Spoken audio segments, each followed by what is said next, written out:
Olá, bem-vindos ao meu primeiro vídeo do meu canal, que tem o intuito de falar sobre livros, né? Eu me chamo Pedro e esse vídeo tem como temática os livros que eu li no último trimestre. Como é o primeiro vídeo, né? Eu decidi acumular algumas leituras para falar para vocês aqui, né? Porventura, quem estiver assistindo esse primeiro vídeo. Só esclarecendo assim, esse canal surgiu para falar de literatura. Eu já tenho uma newsletter, né, que eu falo de temas diversos, geralmente relacionados a coisas que eu li. E aí me surgiu, né, eu tenho esse desejo, esse intuito faz um tempo já. E alguns amigos foram fomentando essa ideia em mim e foi crescendo, até que eu decidi tomar essa iniciativa, né? Eu sempre tive um certo desconforto a falar assim, né, diante da câmera. Porém, eu acho que se eu não tomasse um ponto de partida, se não tivesse um ponto de partida, não queria acontecer. Só uma ressalva para quem estiver assistindo. Como é o meu primeiro vídeo e eu não tenho familiaridade, como eu já disse, pode ser que não saia muito bom o som, a iluminação, etc. E a edição, né, que eu ainda não sei exatamente editar, mas vou aprendendo enquanto eu vou fazendo, né? Bem, então vamos lá. O que eu li nesse último trimestre, ou seja, junho, julho e agosto, né? Esse mês de agosto que está se encerrando, que se encerrou agora, né? Estou gravando aqui no dia 2 de setembro. Então, eu li lá em junho, eu li esse livro aqui, da Maria Negroni, chamado O Coração do Dano, em que é o livro... Não sei exatamente o gênero em que eu posso enquadrar esse livro, né? Porque a Maria Negroni, ela é conhecida, é meu primeiro livro dela, mas ela é conhecida por ser muito multifacetada na escrita, então são gêneros enciclopédicos, né, verbetes e misturas de gêneros, né, misturas de escrita. E nesse livro aqui, ela vai entre dois polos. Ela escreve principalmente um livro, uma espécie de carta, uma espécie de desabafo à própria mãe, que é um ser com o qual ela tem uma relação um pouco dúbia, né? É óbvio que ela ama a mãe e tem admiração, porém, aquele ser frio, né? É uma pessoa pintada como uma pessoa distante, muito dura, muito rígida em alguns aspectos, emocionalmente muito distante, como eu já falei, e um pouco, de certa forma, cruel, né, com as palavras, e ela usa muito a escrita desse livro como uma espécie de prestação de contas com essa mulher que marcou muito a sua vida. Ao mesmo tempo, né, a gente vê nos intervalos dessa escrita à sua própria mãe, a gente vê uma referência a inúmeros autores e uma reflexão quase metatextual, né? Uma reflexão sobre o poema, sobre a literatura, e tanto foram inúmeras referências interessantes que eu peguei nesse livro. Eu coloquei até um post-it aqui em algum lugar para tá aqui, ó, com a lista de todos os todos os autores que eu não conhecia. Então, eu vou ler para vocês um pedacinho em que ela fala da questão da literatura, do poema, né? Eu havia distorcido o verso de Celan. O verso, na minha lembrança, dizia: fale, mas não se separe do não. O problema é que Celan havia escrito: fale, mas não separe o não do sim. E dê ao teu dizer sentido, dê sombra a ele. Negro é o sol da palavra. Cair foi, apenas a ascensão para o profundo. Tive que me render à evidência. Do fundo da iniquidade e dos horrores do nazismo, um dos poetas mais lúcidos do século veio me dizer que o não da revolta ao qual havia me afiliado muitas vezes é insuficiente. É verdade que a adversidade pode instigar a coragem. Mas talvez esse pouco de realidade que somos se cumpre de maneira mais plena na palavra que se deixa embeber pelos contrários. Da mesma forma que o poema encontra sua união com o vazio no final da frase com a qual tenta, inutilmente, agarrá-lo. Você acertará ao dizer sim e acertará ao dizer não, escreveu o místico murciano Ibn Arabi, em Os Engastes da Sabedoria. Todo livro deve arder, ficar queimado. Esse é o prêmio. Essa é só uma das passagens belíssimas. Assim, é um pouco egoísta da minha parte falar isso com a autora, né? Mas as principais partes para mim, as partes mais proveitosas do livro, são as que ela fala sobre a literatura, né? Sobre o poema e sobre essa dificuldade terrível que é a dificuldade de escrever. Escrever é difícil, né? Então, ela coloca aqui explicando através de referências muito interessantes da sua própria vivência como leitora e como escritora. As partes que ela fala sobre a mãe também são muito boas, porém eu acho que elas têm um toque íntimo, né, que no fundo só podem ser acessados por aquelas duas pessoas, né, que é ela e a sua mãe. É isso, essa foi a primeira leitura de junho, se eu não estiver enganado, né? Porque eu anoto tudo numa listinha que eu faço aqui num caderninho e, enfim, não tá talvez não esteja exatamente na ordem, mas eu li esse livro em junho. Outro livro que eu li em junho foi no Kindle, tá? E vai aparecer aqui em algum lugar, se eu conseguir botar a capa. Eu li muito no Kindle esse ano porque me mudei de estado e aí os livros ainda estão pouco a pouco vindo. Meus pais me mandaram uma caixa com alguns livros, algumas dezenas de livros, mas da minha coleção toda ainda falta muito, né? Além disso, eu comprei outros também, enfim. O outro livro que eu li no Kindle foi A Mãe, do Máximo Gorki, que foi um livro de um clube de leitura que eu faço parte, que é o Domingão do Livro. Eu faço parte desse grupo, foi a convite do Tomás, que é um dos mentores, dos criadores do grupo, e essa leitura foi sugerida pela Ana. A Ana Marina e o Tomás são meus amigos, né? Amigos até então virtuais, porque a gente não se encontrou. Porém, eu já os considero amigos, né? Faz um tempo que eu os conheço, que a gente discute literatura. E aí ela sugeriu no grupo a leitura desse livro do Máximo Gorki, chamado A Mãe. É um livro ali da pré-revolução russa.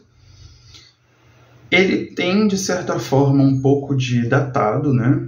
Assim, porque ele é um livro escrito, vamos dizer assim, para ensinar, para falar um pouco sobre o socialismo. E, então, ele tem, né, e com um ardor ideológico muito forte também, porém, ao mesmo tempo, essa questão dele é suplantada pelo talento do escritor, né? Que eu acho que é o importante. Independente na minha visão, do que é dito em literatura, o como é dito acaba assumindo um papel crucial.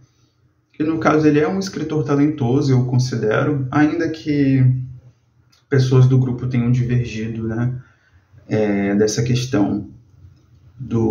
E é um livro, como diz o nome, né, A Mãe. Ela vai falar dessa personagem interessante, que é uma mulher, uma trabalhadora, né, uma operária, creio que aposentada, chamada Pelagie, que, enfim, sofre muito, né, na mão do marido no início do livro, né, um marido bêbado, é um trabalhador da fábrica também, bate nela, viveu uma vida de humilhações, e ela tem um filho, né?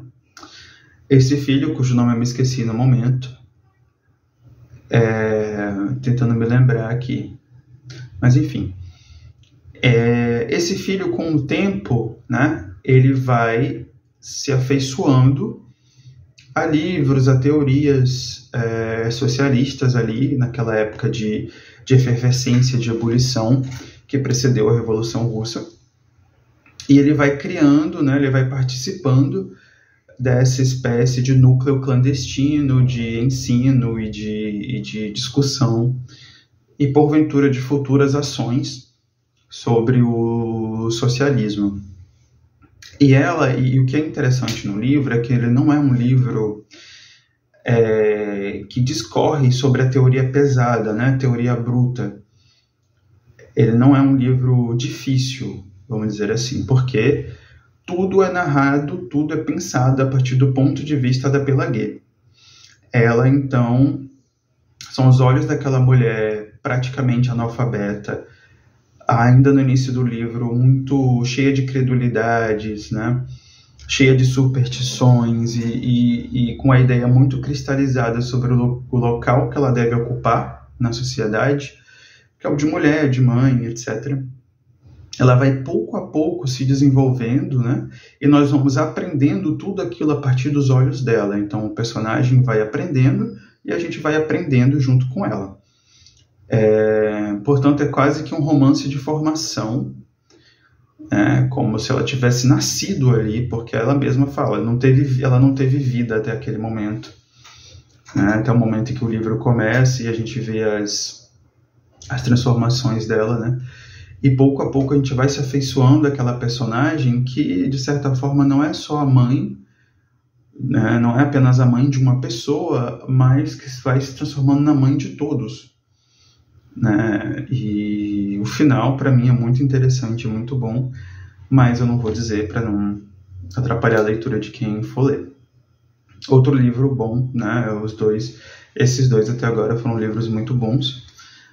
E, enfim, apesar dos apesares, ele tem sim um pouquinho de datado, ele tem um pouco, talvez, como todo livro, né? Do momento histórico em que foi escrito, só que eu acho que o autor consegue ultrapassar isso, justamente pelas estratégias narrativas que ele vai criando dentro da história, né, dentro da obra.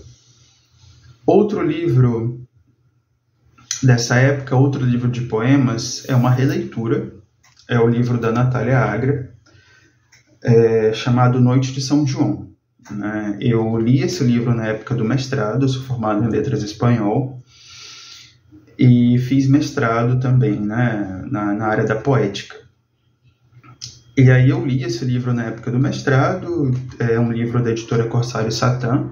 Se vocês não conhecerem, é uma editora muito boa que publica principalmente poetas contemporâneos brasileiros, mas também de outros países de língua portuguesa. E esse aqui foi um dos meus livros de poemas favoritos, creio eu, que do ano de 2020, quando eu li, 2020 para 2021, li a primeira vez.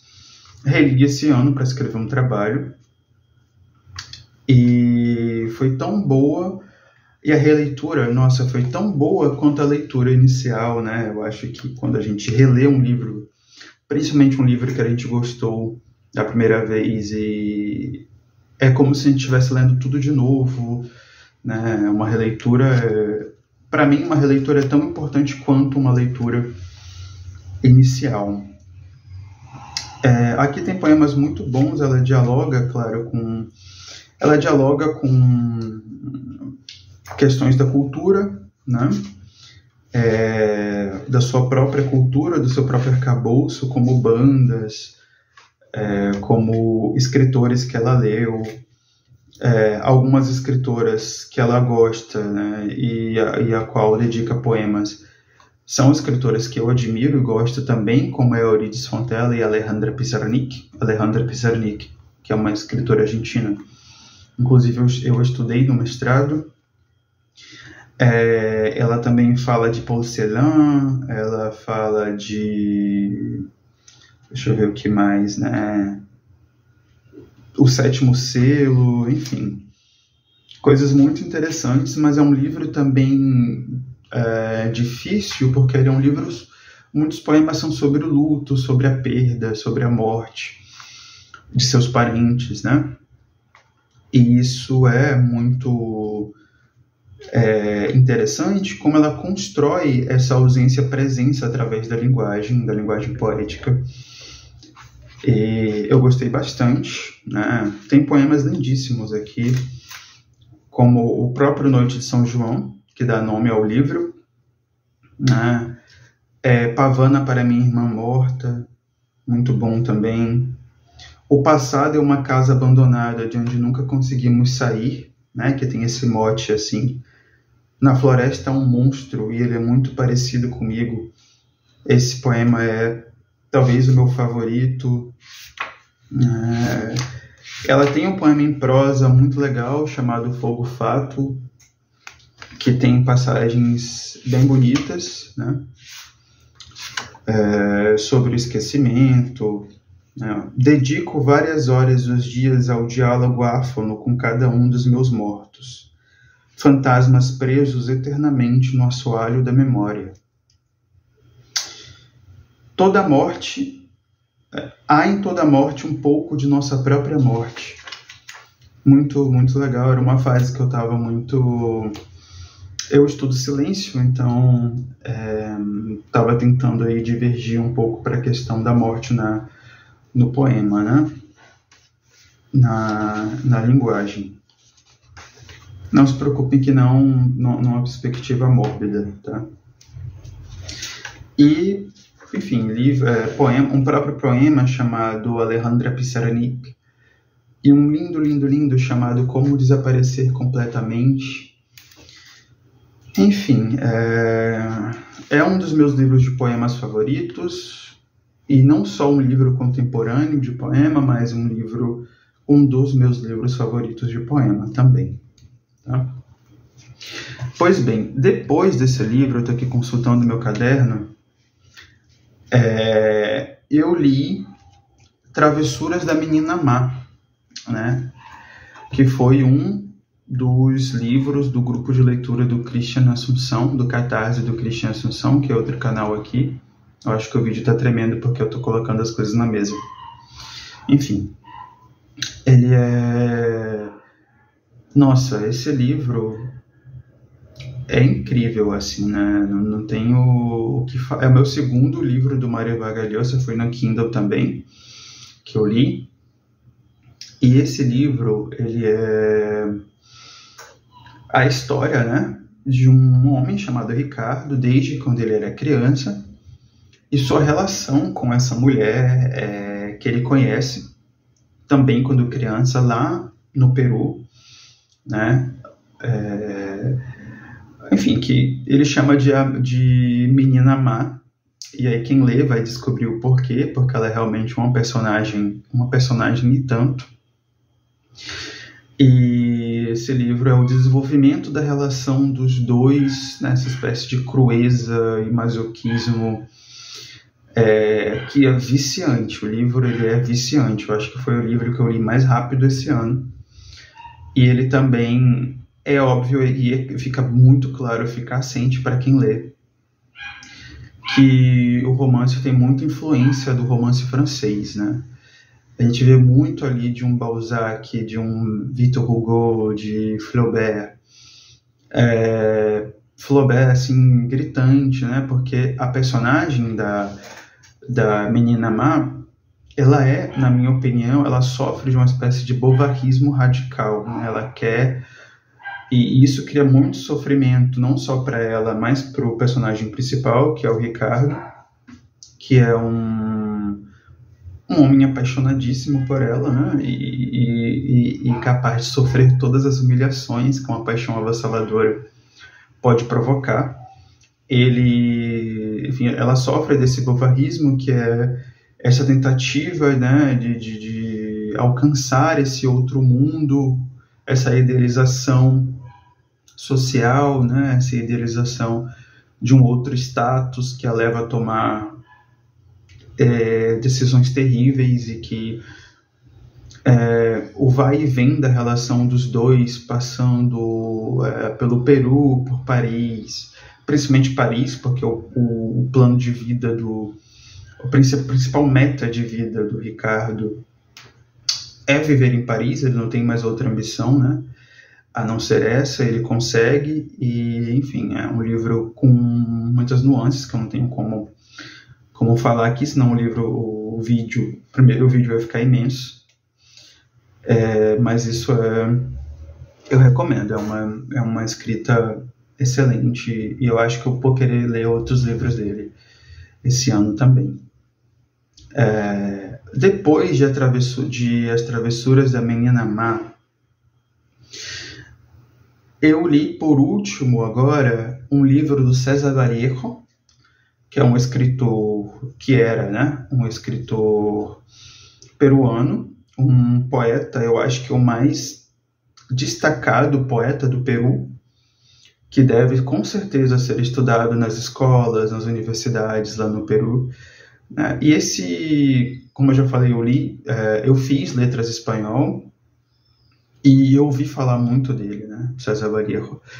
E é daqueles livros daqueles autores que você ouve falar da magnitude deles, mas vai deixando passar, né, porque a leitura também é uma questão de escolha, né, e toda escolha é uma renúncia, então a gente vai escolhendo ler alguns autores em vez de ler outros, e a fila vai andando assim.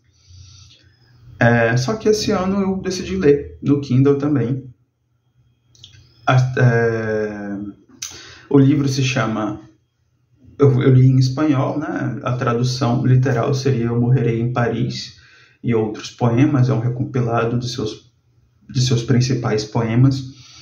E tem poemas ali incríveis, né? Poemas de um certo pessimismo, e depois uma mistura com vanguardas ali do início do século XX, daquela época, da década de 20 também. Na França, ele estava no epicentro daquelas vanguardas, porque ele morava em Paris e morou até o fim da vida. O livro é dividido entre os poemas convencionais, se a gente pode dizer isso, e os poemas em prosa. E as prosas poéticas, enfim. A parte da prosa, tirando uma delas que reflete sobre o papel do escritor e a política, que é um tema que muito me interessa também, não achei tão interessante quanto a primeira parte, que são as partes poéticas, né, em si, tradicionais, não tradicionais assim, em forma, né, mas são visivelmente, claramente poemas, que tem coisas arrebatadoras, poemas incríveis, né, uma expressão muito doída, né, uma expressão cheia de anseios e melancolia, só que não é aquela melancolia romântica ou uma melancolia simples, é uma coisa mordaz, né, é uma coisa extremamente moderna. Bem, esses foram os livros que eu li poucos porque eu leio devagar e eu não tenho assim pressa em terminar um livro, e principalmente livros de poemas, né? Eu acabei lendo 2, e o livro da mãe, por exemplo, foi um livro grande que eu já tinha começado a ler meses antes. Ele é um livro de 300 e poucas páginas. Esses foram os livros que eu li. Agora, eu estou lendo outros livros já desde o meio do mês, do início do mês, né? Eu estou lendo esse livro do Robert Walser, eu acho que assim se fala. É um escritor... foi um escritor de língua alemã, né? Eu tenho a dificuldade de falar dos escritores no passado, porque eu estou lendo agora, né? Eu sempre falo, o escritor ele é um escritor, uau, assim, eu tô fascinado por esses contos, são meu livro de contos. Não exatamente contos alguns, mas escrita curta, né?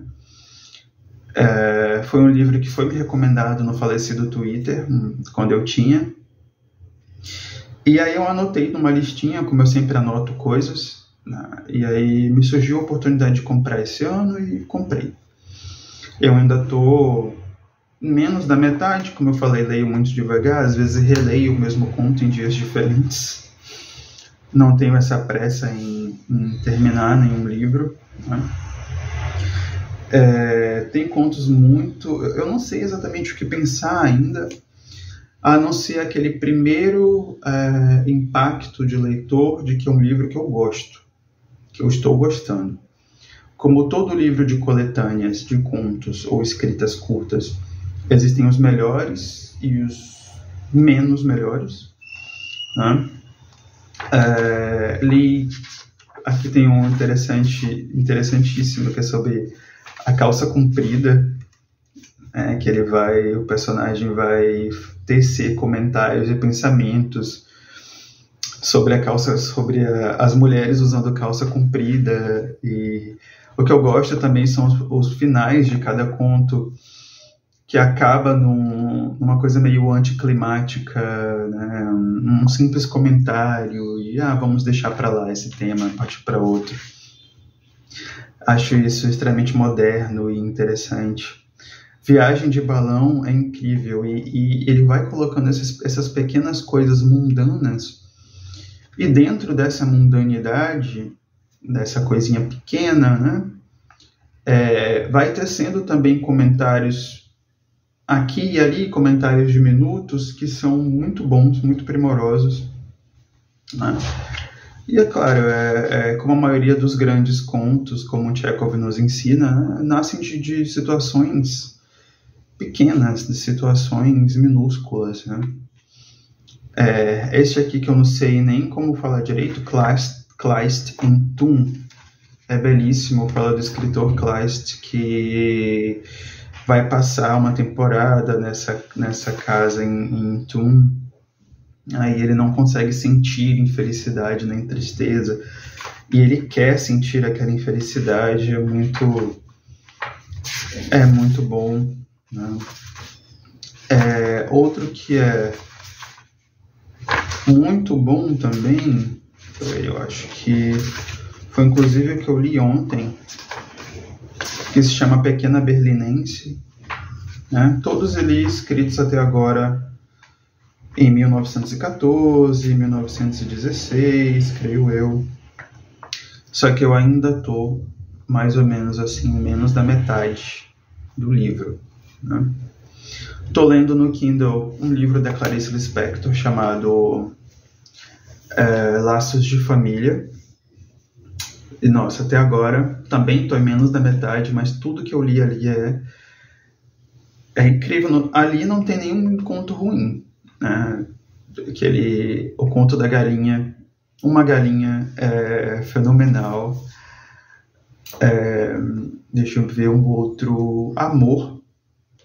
Ele é um conto... Amor é um conto muito bom, né? A história da mulher que sai para fazer compras e tá com um pacote das suas compras ali no colo. De repente, uma coisa bem de Clarice Lispector, aquelas epifanias, né? Ela olha um cego, acho que tomando ou mascando chiclete, e aquilo ali quebra totalmente a realidade perfeita que ela tem, né, de dona de casa que sai para comprar ovos e ela deixa cair, né, as compras, e os ovos se quebram ali. Mas não só os ovos se quebram, mas a realidade toda se despedaça e ela entra numa espécie de vertigem de si mesma, voltando para o seu apartamento. Enfim, é um livro incrível. E esse conto da galinha, que até agora foi o meu favorito, não terminei de ler todos os contos, eu acho que esse conto da galinha foi o último que eu li. Essa galinha que vai ser morta, né, pela família para fazer o almoço, e num ato de coragem, assim, suplanta a si mesma, a essa espécie de medo instintivo das galinhas e sai pulando pelos telhados nessa ânsia de viver, né, até que ela é capturada e no chão da cozinha ela põe um ovo, né, ela leva até um susto porque aquele ovo surgiu dali e ela é poupada pela família. Mas essa questão das reflexões sobre a galinha, né, sobre a liberdade da galinha, é muito bom e tem até um tom humorístico, né? E por fim, outro livro que eu estou lendo já, esse livro aqui, né, de Dumas, que é O Conde de Monte Cristo. Que livro incrível! Eu acho que eu não estou fazendo nenhuma leitura ruim esse ano, por enquanto. Eu já tinha começado a ler esse livro antes, quando eu comprei, mas por questões de trabalho eu precisei parar todas as leituras, né? Foi um ano, acho que 2022, um ano meio estéril para mim, assim, em questão de leitura.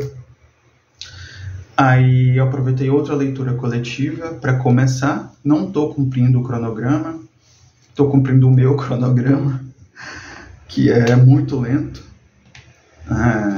E às vezes eu começo a ler e começo a viajar, assim. É um livro folhetinesco, é um livro de aventura, é um livro épico, é um livro incrível, gente, não tem... E para aqueles que estudam francês, como eu, é um livro ótimo também para treinar a leitura, vocabulário, né? Porque não é um livro difícil, não é difícil. Como as ações se desenvolvem num ritmo muito intenso, a linguagem ela é muito enxuta e ela vai sempre, né, en montant, né, vai sempre subindo. É isso. Espero que tenham gostado desse primeiro vídeo desajeitado que eu fiz. Prometo que vai melhorar. Olha a câmera tremendo de novo. E vou tentar editar muito bem esse daqui nas minhas parcas habilidades. E até o próximo vídeo.